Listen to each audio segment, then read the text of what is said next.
देखो बच्चों, आज हम क्या पढ़ेंगे? वृत्त के बारे में, सर्कल। टुडे वी शैल वृत्त, सर्कल। आज हम लोग वृत्त के बारे में पढ़ेंगे। Today we shall study, we shall read about circle. What is circle? Circle क्या है? कोई पूछेगा कि वृत्त की परिभाषा क्या है। हम सबसे पहले सर्कल के बारे में सोचेंगे। सर्कल क्या है कि एक फिक्स बिंदु होती है जिसको हम ज्यादातर ओरिजिन कहते हैं। ओरिजिन, ओ, इसको हम जल्दी ओ से लेते हैं। तो ओरिजिन को लेकर के इससे समदूरस्थ बिंदुओं का समुच्चय।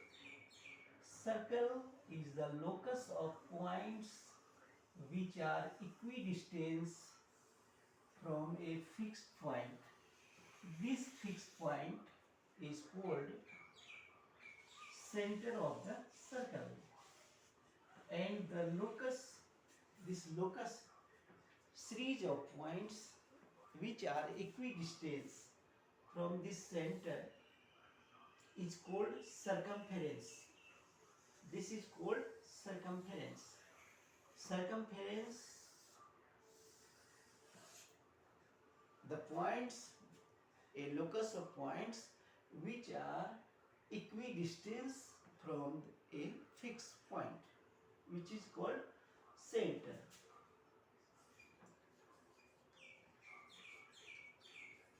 Origin or center.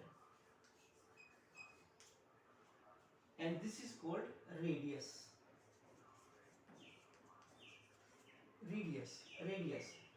These points, this is called circumference.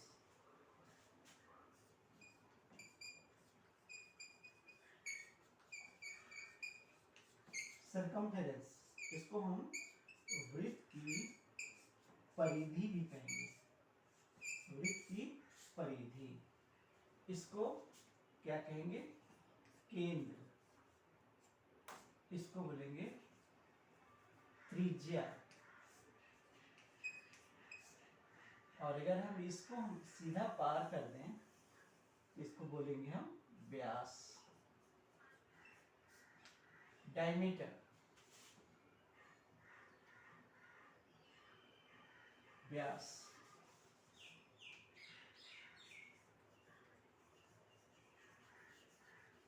Diameter, इसको बोलेंगे त्रिज्या। अब हम क्या करते हैं? कुछ एक प्रयोग करते हैं। हम लोग एक प्रयोग करते हैं, एक्सपेरिमेंट। हम लोग एक प्रयोग करते हैं। प्रयोग क्या है कि बहुत सारा हम वृत्त लेते हैं, बहुत सारा डिफरेंट रेडियस का, डिफरेंट रेडियस का हम बहुत सारा सर्कल लेते हैं, बहुत सारा। इसका डायमीटर d1, इसका सरकमफेरेंस c1, इसका डायमीटर d2, इसका सरकमफेरेंस c2। इस तरह से बहुत सारे हम सर्कल लेते हैं। अब क्या करते हैं? हम d1 बटा, नहीं उल्टा, c1 बटा d1, c2 बटा d2, c3 बटा d3, c4 बटा d4। इस सब को हम क्या करते हैं? जैसे यहाँ हम धागा रखते हैं, धागा, और धागा को ऐसे ले करके हम यहाँ से यहाँ फिर आ जाते हैं। ये दूरी को हम क्या कहेंगे? वृत्त की परिधि। और फिर हम इसको केंद्र से मिलाते हुए इसको एक किनारे से दूसरे किनारे पहुंचाते हैं। ये हो गया व्यास। तो परिधि बटा व्यास, परिधि बटा व्यास, परिधि बटा व्यास, सब में परिधि बटा व्यास। हाँ, यानी कि परिधि बटा व्यास। इसको जब हम भागा देते हैं तो क्या क्या होता है कि हमेशा एक स्थिरांक मिलता है 3.14 एंड समथिंग ऑड नंबर आते हैं।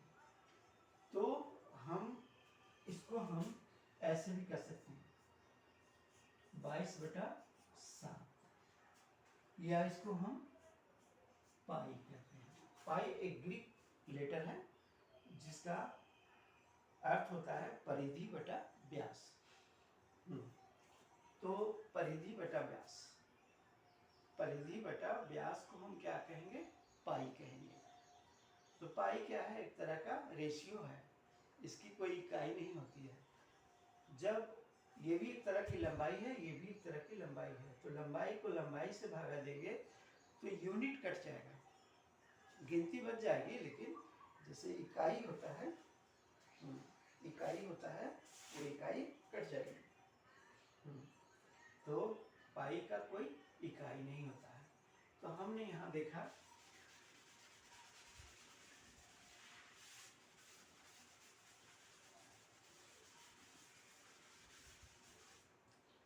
ये परिधि बटा व्यास, इसको हमने कहा पाई। अब इसके नीचे हम एक मान करके तिरछा तिरछा गुना करेंगे, तो क्या होगा? परिधि बराबर पाई गुने व्यास। ये भी एक फार्मूला हो गया, यानी कि C बराबर पाई इंटू डी। अब हम जानते हैं कि ये जो डायमीटर होता है वो 2 रेडियस के बराबर होता है। डायमीटर बराबर C बराबर पाई गुने 2r। C बराबर पाई गुने 2r।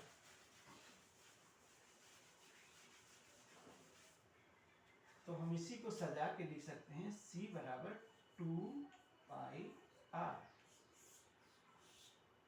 C बराबर 2 पाई r, यानी कि परिधि बराबर 2 गुने पाई गुने त्रिज्या। हाँ, इस तरह से। तो यहाँ भी एक फार्मूला हुआ, यहाँ भी एक फार्मूला हुआ। इस फार्मूला को हम याद कर लेंगे। अब हम आगे बढ़ते हैं, वृत्त के बारे में कुछ और चीज़ों को हम मालूम करते हैं।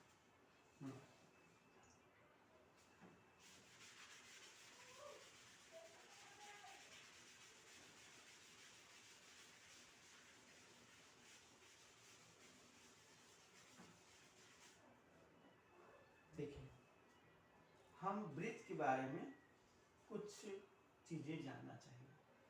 जैसे ये वृत्त है,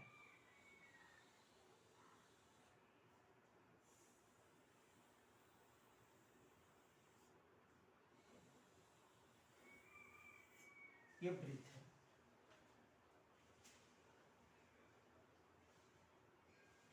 यहां से यहां तक की दूरी को, इसको बोलते हैं हम आर्क, चाप या आर्क। ये आर्क है, इसको हम आर्क या चाप कहेंगे। और हम चाप को यदि मिला देते हैं इस तरह से, तो इसको बोलेंगे जीवा। जीवा या चाप कर्ण, जीवा या चाप कर्ण, या फिर कॉर्ड। ये कॉर्ड भी कहलाएगा, जीवा भी कहलाएगा, और चाप कर्ण भी कहलाएगा। हाँ, तो हम देखेंगे कि कुछ जीव, इस थ्योरम वृत्त के बारे में हम कुछ थ्योरम सीखेंगे। ये पूछा जाएगा कि वृत्त की सबसे बड़ी जीवा कौन होती है? तो सबसे बड़ी जीवा होती है व्यास। ये जो व्यास है, ये सबसे बड़ी जीवा, सबसे बड़ी जीवा होती है। Diameter is the longest chord in a circle. Diameter is the longest chord in the circle. ठीक है, अब हम धीरे धीरे आगे सीखेंगे।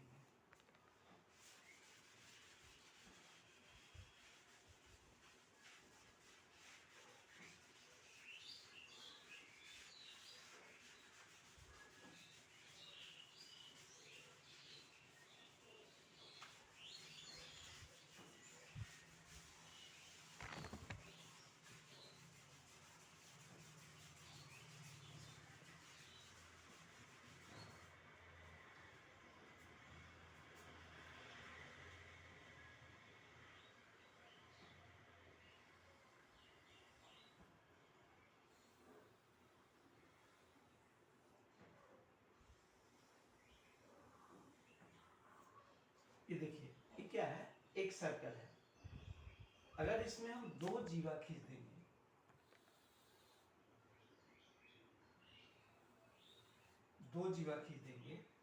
अगर ये दोनों जीवा की दूरी लंबाई समान होगी, यहाँ से यहाँ तक अगर ये 10 सेंटीमीटर है, मान लो ये 10 सेंटीमीटर है और ये भी 10 सेंटीमीटर है, तो क्या होगा कि दोनों जीवा केंद्र से समान दूरी पर होंगे। अगर दो जीवा बराबर होगा तो ये दोनों की दूरी बराबर होगी। हम इसके पहले एक प्रमेय सीखेंगे, थ्योरम, कि जीवा पर डाला गया लंब जीवा को समद्विभाजित करता है। जीवा पर डाला गया लंब जीवा को समद्विभाजित करता है। इसको हम पहले सीख लेंगे। ये एक जीवा है, केंद्र, तो यहाँ केंद्र है। हम सीखेंगे कि केंद्र से जीवा पर डाला गया लंब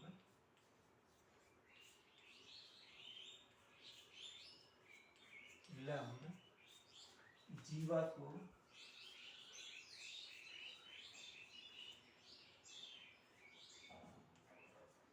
समद्विभाजित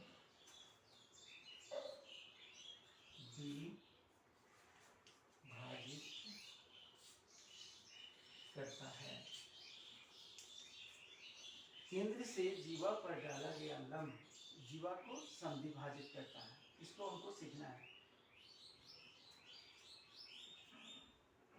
यहाँ दिया गया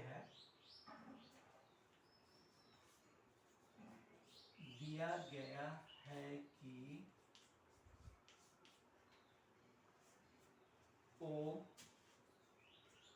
वृत्त का केंद्र है। O वृत्त का केंद्र है। R इसकी त्रिज्या है।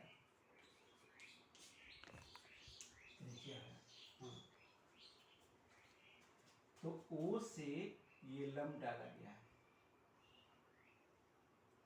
OM।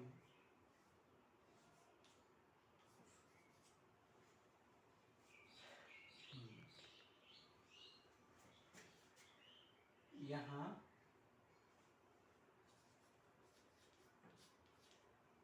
OM लंब है AB पर, OM लंब है AB पर। सिद्ध करना है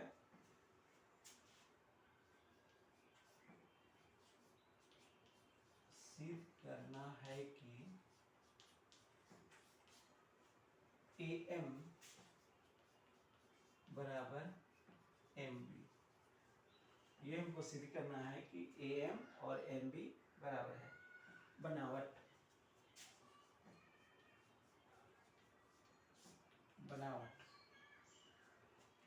हम क्या करेंगे, O से हम इस तरह से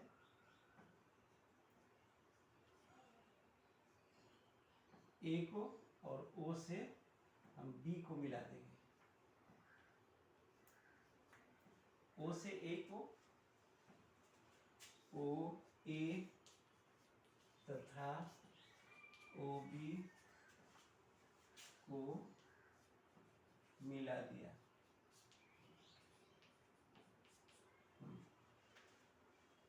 ठीक है। परमाणु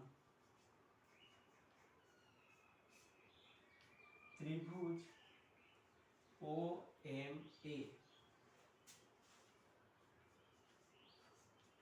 तथा त्रिभुज ओ एम बी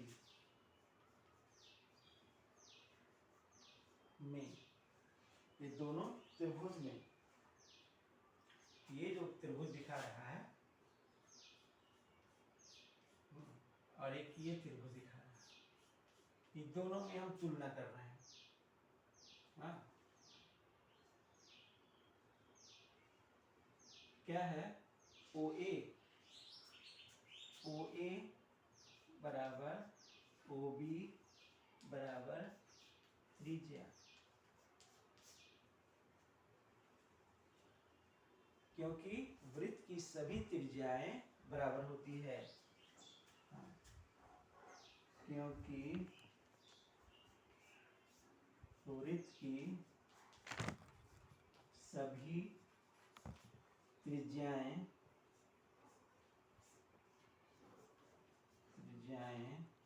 बराबर होती है।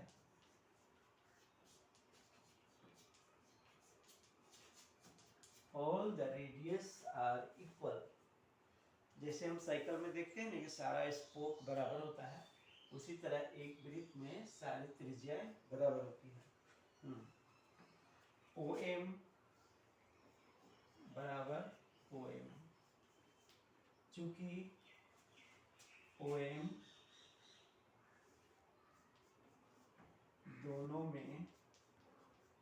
दोनों त्रिभुजों में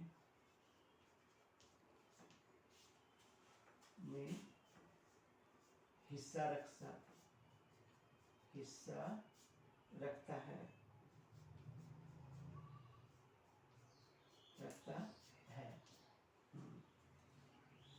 एंगल ओ एम ए बराबर angle O M B, angle O M A बराबर एंगल ओ एम बी बराबर 90 डिग्री। कैसे? बनावट से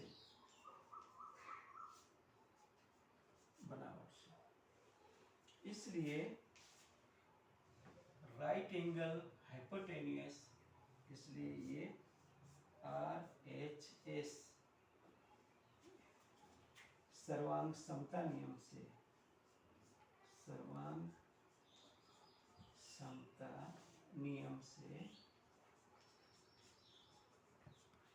त्रिभुज OMA सर्वांग सम त्रिभुज OMB है ना। जब ये दोनों त्रिभुज सर्वांगसम हो गए तो अगर हम काट के बैठाएंगे इस त्रिभुज को इस पर, तो क्या करेगा? OA OB पर बैठेगा, OM OM पर ही बैठ जाएगा और AM MB पर बैठने जाएगा।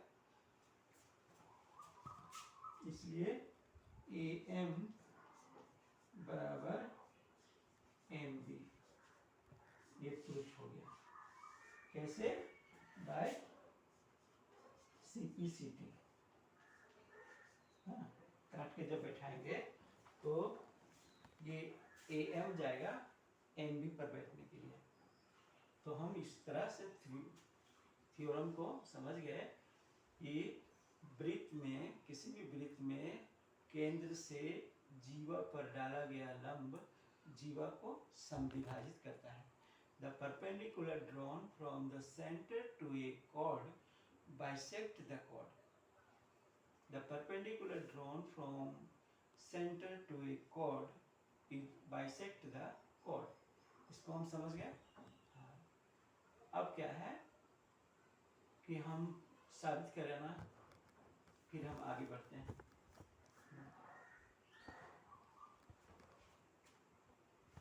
इसमें एक बहुत बड़ा थ्योरम आता है, प्रमेय आता है, इसको हम लोग प्रूफ करने जा रहे हैं।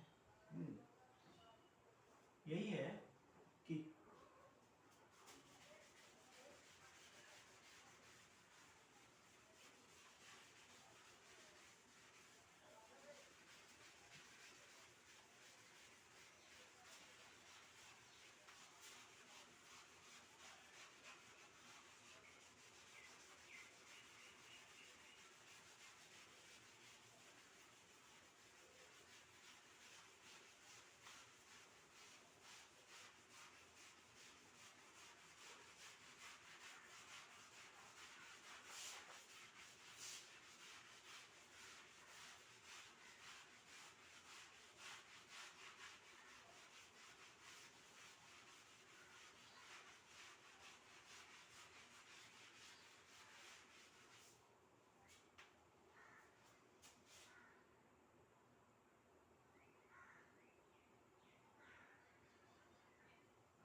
एक वृत्त है, ये बहुत बड़ा थ्योरम है, ये समझ लीजिए कि ये बहुत सारे थ्योरम का ये सरदार है।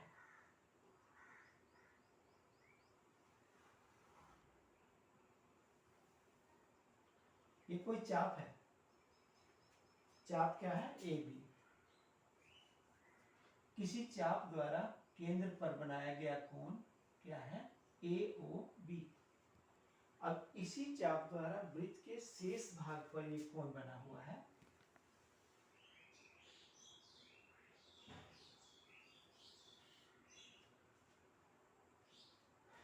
ए सी बी।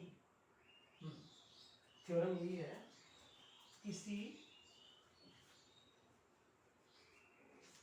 चाप द्वारा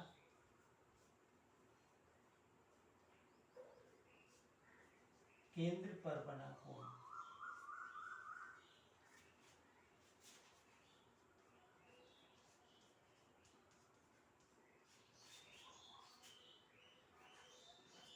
वृत्त के शेष भाग पर बने कोण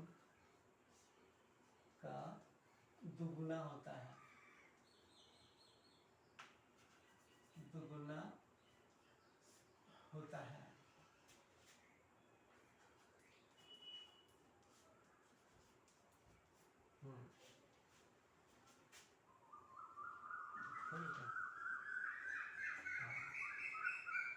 कोण का दुगुना होता है। तीन, देखिए थ्योरम क्या है कि किसी चाप द्वारा केंद्र पर बना कोण उसी चाप द्वारा, किसी चाप द्वारा केंद्र पर बना कोण वृत्त के शेष भाग पर बने कोण का दुगुना होता है। किसी चाप द्वारा वृत्त के केंद्र पर बना कोण उसी चाप द्वारा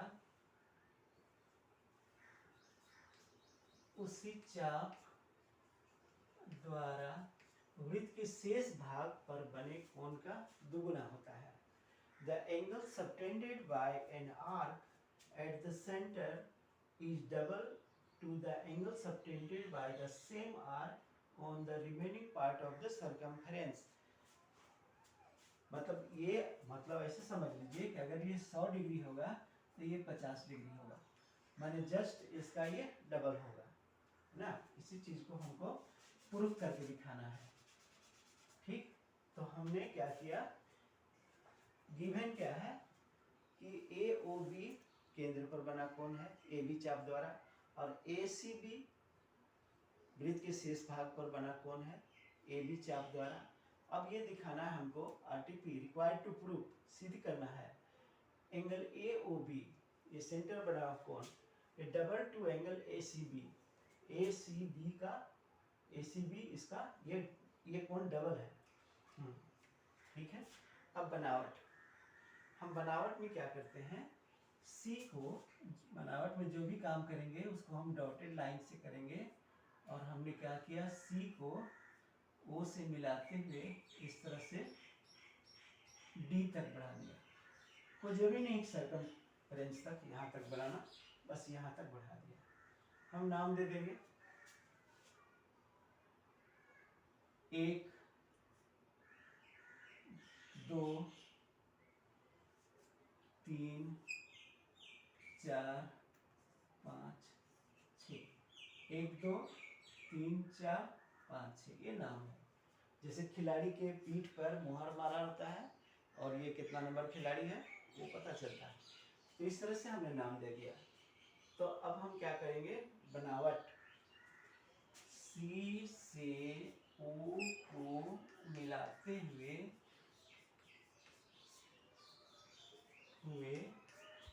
डी तक बढ़ाया।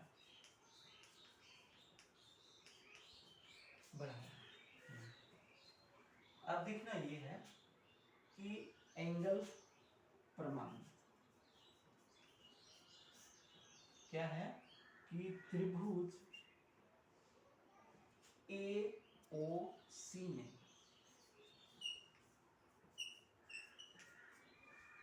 क्या है कि चूंकि OA बराबर OC, चूंकि OA बराबर OC है इसलिए एंगल 1 बराबर एंगल 3 होगा। हम थ्योरम जानते हैं कि समान भुजाओं द्वारा समान भुजाओं के संगत कोण समान होते हैं। If two sides are equal, then the two opposite angles will be also equal.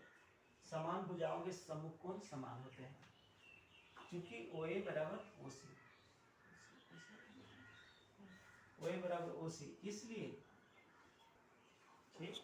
देखिए हम देख रहे हैं यहाँ त्रिभुज पर ध्यान दीजिए कि ये भुजा और ये भुजा दोनों बराबर है। ये दो भुजा जब बराबर है तो दोनों कोण भी बराबर होगा। हम थ्योरम जानते हैं समान भुजाओं के सम्मुख कोण समान होते हैं, है ना। अब हम क्या करते हैं, ये 1 और 3 बराबर है। फिर एक और हम थ्योरम जानते हैं, किसी त्रिभुज में ये जो बहिष कोण होता है से अभिमुख दोनों अंतः कोणों का योग के बराबर है। ये जो exterior angle is sum of the two opposite interior angle. तो इस तरह से हम देखते हैं कि कोण 5 बराबर कोण 3 प्लस कोण 1, कोण 5 बराबर कोण 1 प्लस कोण 1। चूंकि 1 और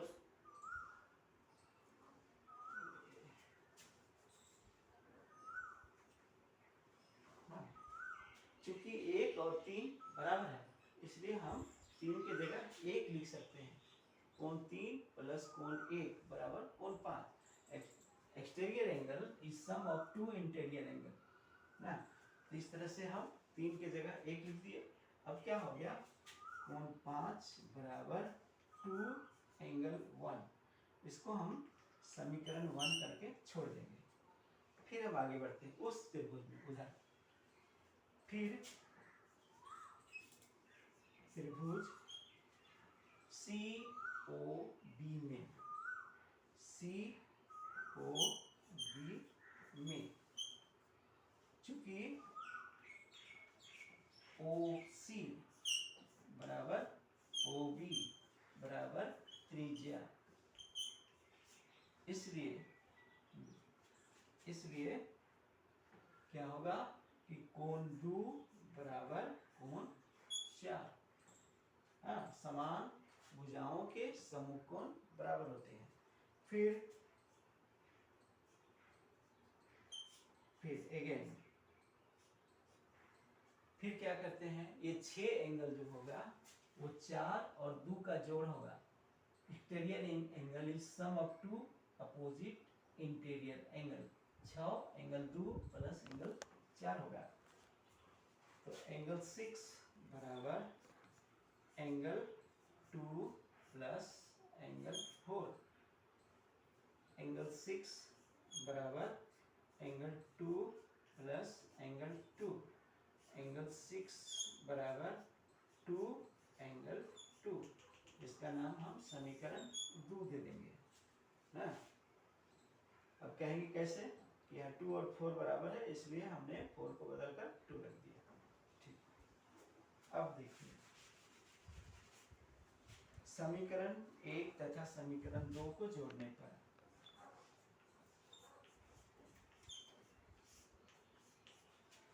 तथा 2 को जोड़ने पर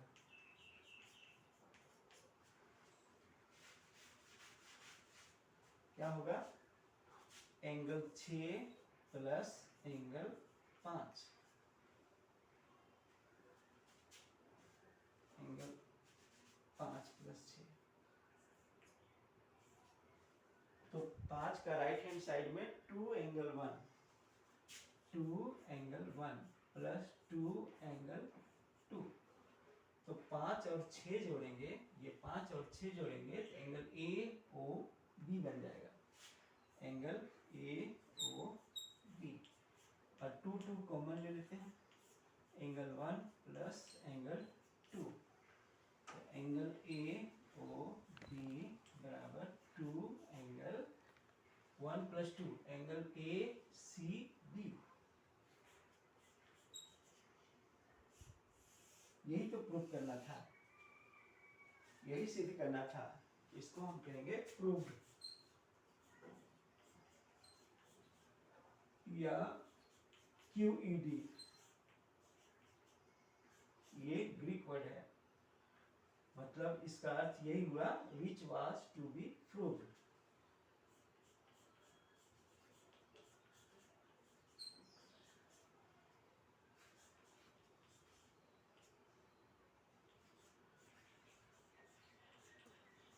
प्रूव्ड, यही सिद्ध करना था।